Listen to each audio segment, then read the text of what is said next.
দোল হিন্দু ধর্মের অন্যতম বড় উৎসব। কিছুদিন আগেই নতুন বছর শুরু হয়েছে, আর কিছুদিন পরেই দোল। কিন্তু 2025 সালে দোলযাত্রা কবে পড়েছে সেটা নিয়ে অনেকের মনেই প্রশ্ন রয়েছে। আমার আজকের এই ভিডিওর মাধ্যমে আপনাদের বলে দেব 2025 সালে দোল কবে পড়েছে। এর সাথেই বলবো হোলিকা দহন কবে পড়েছে এবং এর গুরুত্ব সম্পর্কেও বলে দেব। হিন্দু ধর্মে দোল উৎসবটি খুব গুরুত্ব দিয়ে পালন করা হয়। দোল উৎসব ধুলেন্দি নামেও পরিচিত। নমস্কার বন্ধুরা, কেমন আছেন আপনারা সবাই? আশা করছি সবাই খুব খুব খুব ভালো আছেন। আমিও কিন্তু খুব ভালো আছি। আমি জয়িতা রূপের কীর্তিতে আপনাদের আরো একবার স্বাগত জানাই। আপনারা সকলেই জানেন হোলিকা দহন উৎসবটি দোলের একদিন আগে পালিত হয়, আর পরের দিন পালিত হয় দোল উৎসব। রং দিয়ে দোল খেলা হয়। দোলের দিন মানুষ একে অপরের গায়ে রং লাগিয়ে তাদের পারস্পরিক ভালোবাসা প্রকাশ করে। দোল উৎসবটি পালিত হয় ইংরেজি মাসের মার্চ মাসে আর বাংলা মাসের ফেব্রুয়ারি মাসে। জেনে নিন 2025 সালের কোন দিনে দোল উৎসব উদযাপিত হয় এবং শুভ সময় কখন। তার আগে চলুন বলে দিই হোলিকা দহনের শুভ মুহূর্ত কখন। 2025 সালের 13ই মার্চ হোলিকা দহন উৎসব পালিত হবে। 13ই মার্চ হোলিকা দহনের শুভ সময় রাত 10:45 থেকে 1:30 পর্যন্ত। এই সময় হোলিকা দহন উৎসবটি পালিত হবে। মথুরা, বৃন্দাবন, গোবর্ধন, গোকুলে খুব আড়ম্বর সহকারে দোল উৎসব পালিত হয়। এই জায়গাগুলিতে দোল উৎসব 1 মাস আগে থেকে শুরু হয়ে যায়। প্রতিদিন দোল খেলা হয় ফুল, লাড্ডু, লাঠি দিয়ে। দোলের দিন খুব সকালে স্নান করে প্রথমে শ্রীকৃষ্ণ ও রাধারানীকে পুজো করে তাদের পায়ে রং মাখাতে হবে। তারপরেই দোল খেলা শুরু করা উচিত। বাংলাতেও খুব ধুমধাম করে পালন করা হয় দোল উৎসব।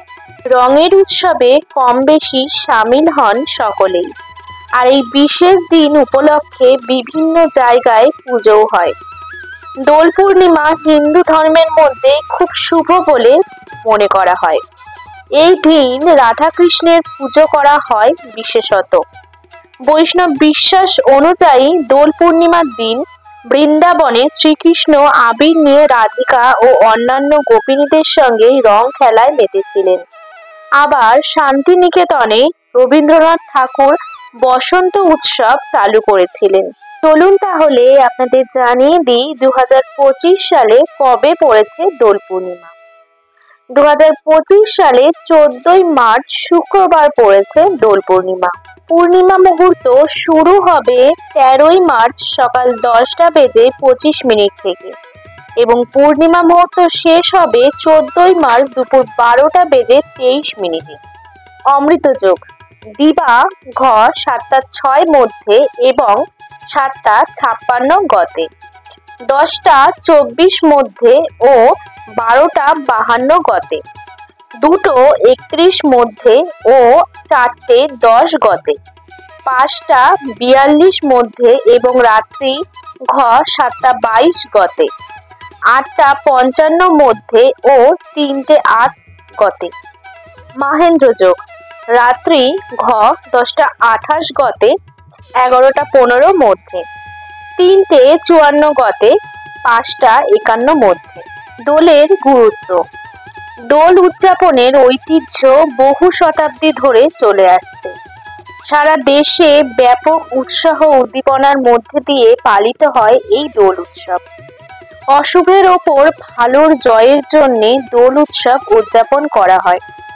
দোলের দিনে সবাই তাদের ভেদাভেদ ভুলে একত্রিত হয়ে দোল উৎসব উদযাপন করে এবং রং লাগিয়ে একে অপরের প্রতি ভালোবাসা প্রকাশ করে। দোলের দিন ভগবান শ্রীকৃষ্ণের পূজা করলে পরিবারে সুখ শান্তি বজায় থাকে এবং ঘর থেকে নেতিবাচকতা দূর হয়। বসন্তে চারিদিকে এক অন্যরকম হাওয়া বয়। প্রকৃতিও তার চারপাশ ঢেলে সাজায় এই সময়। বসন্তকে নিয়ে রয়েছে একাধিক গান, তা সে রবীন্দ্রসঙ্গীত হোক কিংবা আধুনিক। চারিদিক যেন রঙিন হয়ে ওঠে এই সময়। সেজন্যই হয়তো বসন্তকে বলা হয় ঋতুরাজ। কেমন লাগলো দোল পূর্ণিমার আমার এই ভিডিওটি?